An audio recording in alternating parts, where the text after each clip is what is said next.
Hey everyone, how's it going today? We are going to be talking about the film Hail from this year.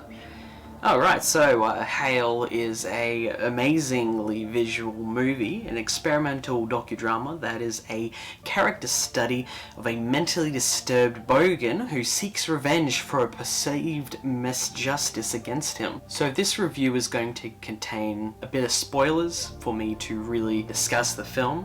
So this is your official spoiler warning. And if you don't want any spoilers, I will give a recommendation now. I think this is a fantastic film. It is an experimental docudrama.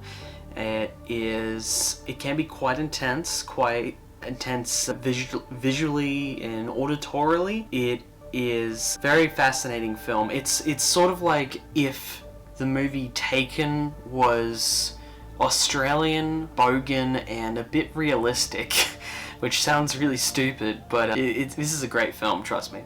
Alright guys, it is now spoiler time.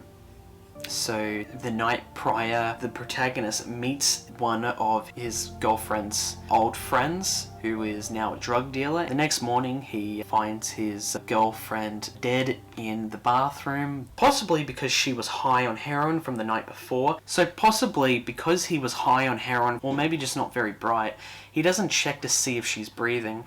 He doesn't call an ambulance either. He believes her death was caused by the dealer's drugs. He drive her body out in a car to a snow field and set it all on fire and try and hitchhike home and try and get revenge for the death of his girlfriend. We also didn't see her taking any drugs, so it's possible that she could have even just slipped on the shower and died, or even had a heart attack, seeing as she's getting pretty old. The revenge that he seeks is morally dubious, and this is what I love about the film. It's fascinating as the road that he takes does hurt people, possibly innocent people, but they are still gear pushers. They are still bad people. And during the film, we see a few glimpses into the main protagonist's mind. Like when he's stressed out, we sort of see where he wants to be in life, and it's just like him standing on a beach. And it's a very serene sight.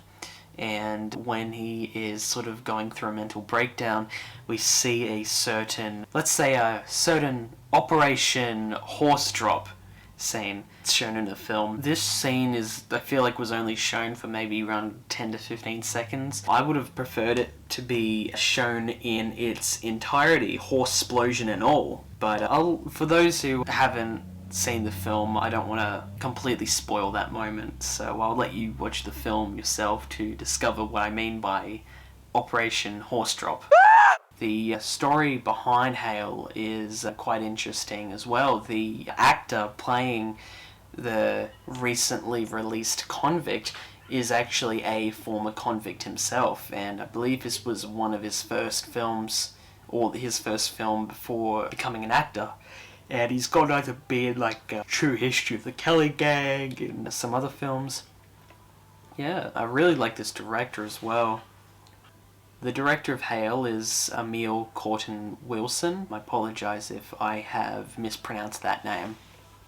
The main protagonist is played by Daniel P. Jones. This film was made with mainly non-actors, so that was pretty cool. Especially Daniel P. Jones's performance is very, very realistic of, a man going through this sort of mentally deranged, mood swings, I guess you can call it. I myself have lived in areas where, you just see these people all the time, and I'll see people going through some sort of like crazy rage in films, and they're always like smashing things up and going ballistic. But in this film, you see Daniel Jones's performance, and he's not always smashing things. I think that's when he gets to like his absolute peak insanity in his performance. But he commands this power, and I'm not sure what the character's mental illness is, but clearly has been afflicted by some sort of mental illness.